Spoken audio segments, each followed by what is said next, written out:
ஸ்டாலின் அவர்களே, அண்ணன் மணிபாலன் அவர்களே, தம்பி ஆனந்தகுமார் அவர்களே, சந்திரசேகர் அவர்களே, செல்வசேகரன் ஒரு உரையை வழங்க இருக்கிறார்.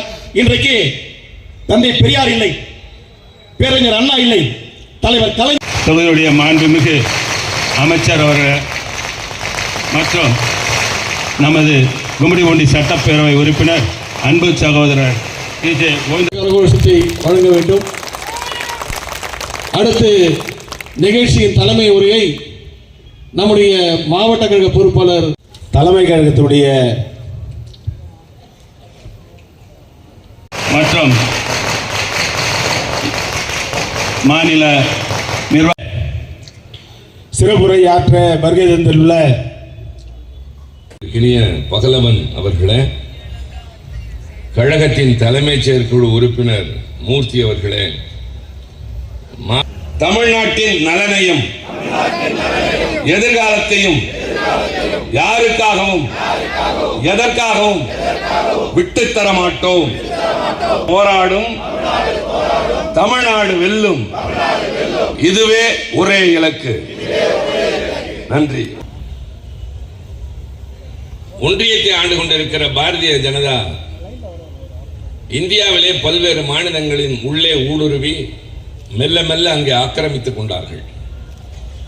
அந்த நாட்களில் படையெடுத்து வந்தவர்கள் ஒரு நாட்டுக்குள்ளே எப்படி வந்து சூறையாடுவார்களோ அதை போல பல மாநிலங்கள் வடக்கே நேரடியாக மறைமுகமாக தேர்தல் களத்தில் எதிர்பாராத அளவிற்கு சில திருப்பங்களை ஏற்படுத்தி தங்களுக்கு சாதகமான சூழல்களை உருவாக்கி வெற்றி பெற்றது.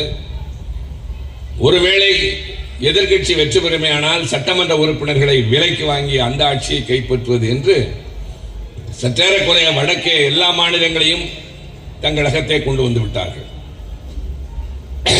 இந்த நிலையில் எந்த காலத்திலும் இவர்களுடைய சூழ்ச்சிக்கோ அல்லது இவர்களுடைய வஞ்சனைக்கோ வணங்காத நிமிர்ந்து நிற்கக்கூடிய ஒரு மாநிலமாக தமிழ்நாடு இருக்கிறது என்று சொன்னால் அதற்கு காரணம் கருப்பு சிவப்பு கொடி பறந்து கொண்டிருப்பது.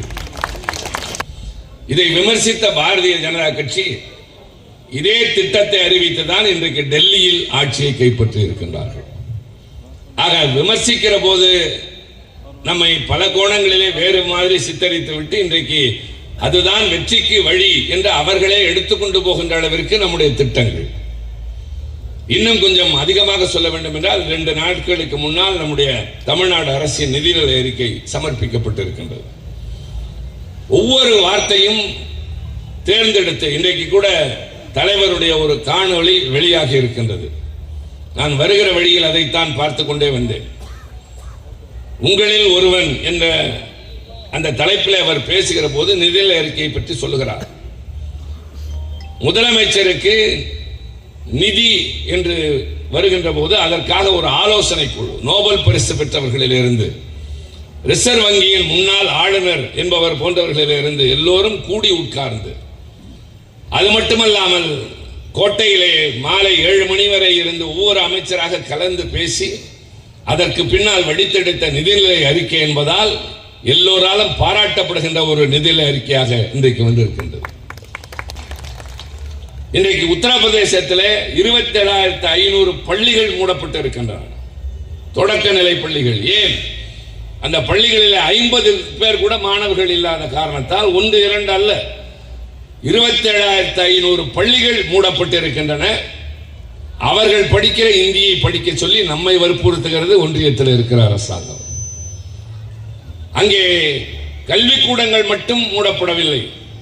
நடந்து முடிந்த 12வது வகுப்பு தேர்வில் 10வது வகுப்பு தேர்வில் சற்றேறக்குறைய 7 லட்சம் மாணவர்கள் இந்தியிலே மட்டும் தேர்ச்சி பெறாமல் தோற்று போயிருக்கிறார்கள். இந்தியை தாய்மொழியாக கொண்ட மாநிலத்தில் பள்ளிக்கூடங்கள் மூடப்படுகின்றன. அதிலே பரீட்சை எழுதுகிற மாணவர்கள் இந்தி பாடத்தில் தோற்று போகிறார்கள். ஆனால் தமிழ்நாட்டினுடைய நிலைமை என்ன? ஆரம்ப கல்வி என்பது எவ்வளவு சிறப்பாக இருக்கிறது என்பதற்கு ஒரு உதாரணம் மதிய உணவு திட்டம். நம்மை பொறுத்தவரை தனிநாடு கேட்கல, நாட்டால் திராவிடன், நம்ம நாட்டால் இந்தியன், இனத்தால் திராவிடன், மொழியால் தமிழன், மொத்தத்தில் நான் மனிதன். என்னை நசுக்குகின்ற பொழுது என்னை எப்படி இந்த வாஜ்பாய் அவர்கள் பாராளுமன்றத்தில் பேசினாரோ அந்த நிலைக்கு தள்ளப்பட்டது யார்? தள்ளுவதற்கு காரணம் யாருன்னா ஒன்றிய அரசு.